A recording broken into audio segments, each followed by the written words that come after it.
Hello everyone, and welcome to today's video. Today we are exploring one of the most central and mysterious propositions of the Dao De Jing. The Tao gives rise to the myriad things. Laozi, a philosopher of the spring and autumn period revered as the founder of Taoism, wrote the Dao De Jing in just 5,000 characters, a work that has influenced China for over 2,000 years. Chapter 42 is considered the classic expression of Daoist cosmology. But did you know that this passage has been interpreted in various ways throughout history? And even today, we can use fresh eyes to re-understand its profound meaning. Today, let's explore together how traditional understandings and modern interpretations can engage in a deep dialogue across 2,000 years. First, let's read the passage together. The Tao gives rise to one, one gives rise to two gives rise to three gives rise to the myriad things. The myriad things carry the yin and embrace the yang, and by coursing with qi, they attain harmony. This passage describes the process of the cosmos beginning from the Tao and gradually giving rise to the myriad things. But what exactly do 1, 2, 3 refer to? And what is the relationship between yin-yang and qi? These are the very points of contention among commentators throughout history. Next, let's look at how it has been traditionally understood. Traditional Daoist interpretations of this passage mainly come from several important commentators. The Western Han Huinanzi regarded yin and yang as two types of qi, and the three as the harmonious qi arising from their interaction, from which the myriad things are generated. He Gong, in the Eastern Han, understood the three as the three realms of heaven, earth, and humanity, leaning toward an ethical and political reading. Wang Bi, in the Three Kingdoms period, further elaborated, seeing the Tao gives rise to one as the emergence from non-being to being.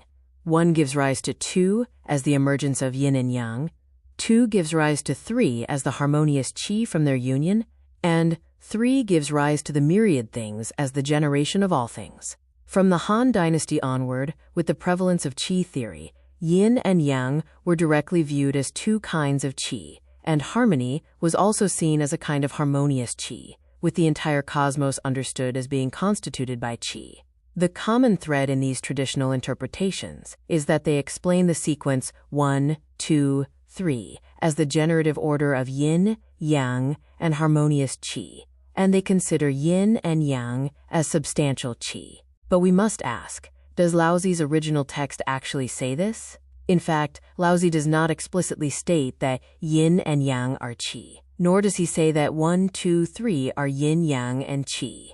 He simply says, the Tao gives rise to the myriad things. So, is there a reading that is more faithful to the original text? Here, we propose a completely new way of punctuating the sentence. The Tao gives rise to 1, 1, gives rise to 2, 2, gives rise to 3, 3, gives rise to the myriad things. The myriad things carry the yin and embrace the yang, and by coursing with qi, they attain harmony. Did you notice? We changed. The Tao gives rise to 1, 1 gives rise to 2, 2 gives rise to 3 gives rise to the myriad things.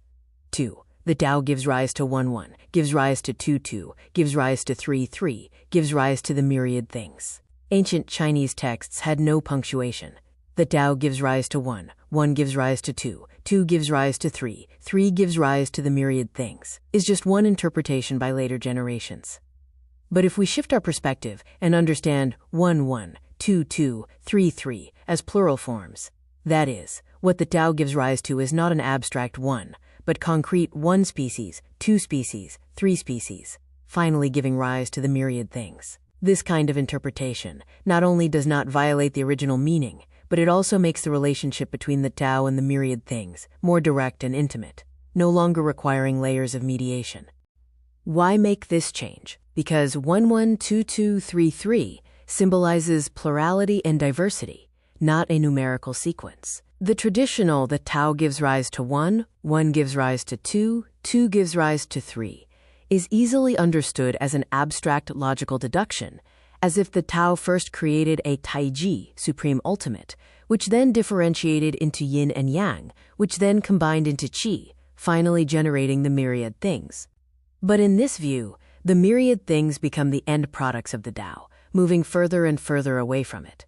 However, in this new interpretation, the Tao directly gives rise to concrete species, one by one, to specific groups.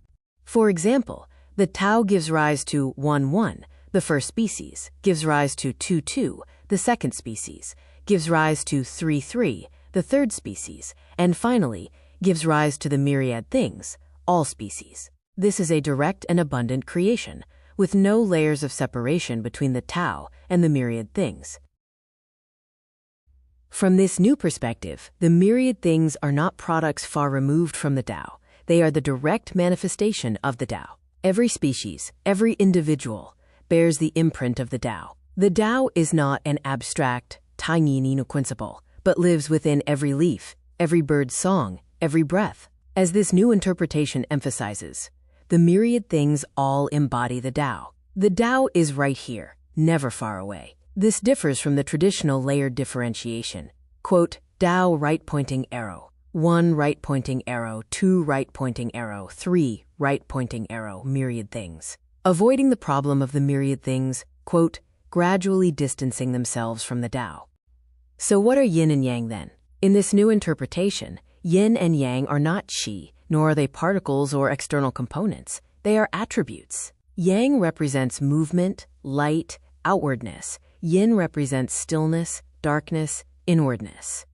Like the peaks and troughs of a wave, they are the inherent dual characteristics of all things. Yin and yang describe the states of all things in the universe. They are not the substantive materials that constitute the universe. In other words, we shouldn't say yin qi or yang qi. We can only say, this thing possesses the attribute of yin, the attribute of yang.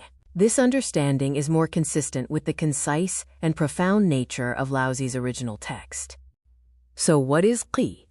In this new interpretation, qi is understood as the energetic flow that enlivens. Borrowing a concept from modern physics, qi is like a field excitation. It is not static matter, but a dynamic surging.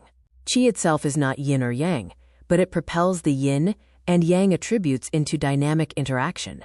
Just as an electric current excites light and heat, qi is the driving force of life's flow.